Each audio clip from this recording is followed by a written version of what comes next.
এই মুহূর্তে আছি আমরা সিলেট ভোলাগঞ্জ সাদা পাথর। যদিও কিছুদিন আগে শুনেছি এখান থেকে যথেষ্ট পাথর লুট হয়েছে, এটা কিছুটা আছে, আশেপাশে কিছু পাথর হয়েছে লুট।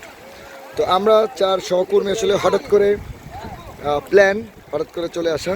সো মিস্টার ইউসুফ শাদিল, আমরা এখন সাদা পাথর ভোলাগঞ্জ আছি। কি বলবেন, কেমন ছিল ট্যুরটা আমাদের? আসলে ট্যুর শুরু থেকে যদি বলতে চাই তাহলে কিছুটা হেজিটেট ছিল বিষয়গুলো, কিন্তু আসলে আমরা যত দেখছি তত মুগ্ধ হচ্ছি, যেখানে যাচ্ছি মুগ্ধ হচ্ছি, এবং যত দূর দু চোখ যায় তত শুধু মুগ্ধতা, মানে চারিদিকে সব খালি ওয়াও। আসলে মনে হয় না যে বাংলাদেশটা অনেক সুন্দর?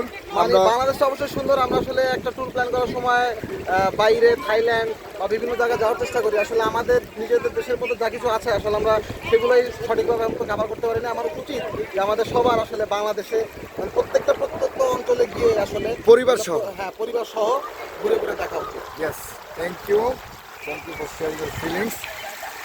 সো আমার আরেক সহকর্মী mister Imtiaz, so how do feel? Just I want to say one word in one sentence. What and wow! Oh that's good, this is the one word. So আমাদের মোস্ট সিনিয়র সহকর্মী মিস্টার আসাদ।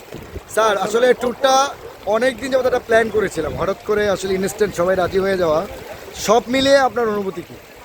আসলে প্রাকৃতিক নৈসর্গিক দৃশ্যটা অপূর্ব, এটা আসলে ভাষায় প্রকাশ করা যাচ্ছে না। যতই দেখছি ততই মুগ্ধতা ছড়িয়ে পড়ছে।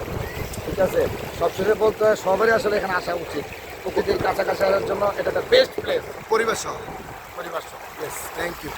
তো এই হচ্ছে আসলে আমরা এখন পর্যন্ত প্রায় আধা ঘন্টার মতো এসেছি। এখানে পানির সাথে পাথর, তার সাথে পাহাড়, ভারতের মেঘালয় রাজ্যের যেই অপরূপ সৌন্দর্য, না গিয়েও যে কিছুটা তার অনুভূতি বোঝার যে একটা সুযোগ, আমার মনে হয় প্রত্যেকটা মানুষ, বিভিন্ন জায়গায় আমরা যেতেই পারি, কিন্তু এটার সৌন্দর্যটা একটা অন্যরকম, না আসলে বোঝা যাবে না। সকলকে এখানে আসার জন্য ইনভাইটেশন থাকবে। Thank you.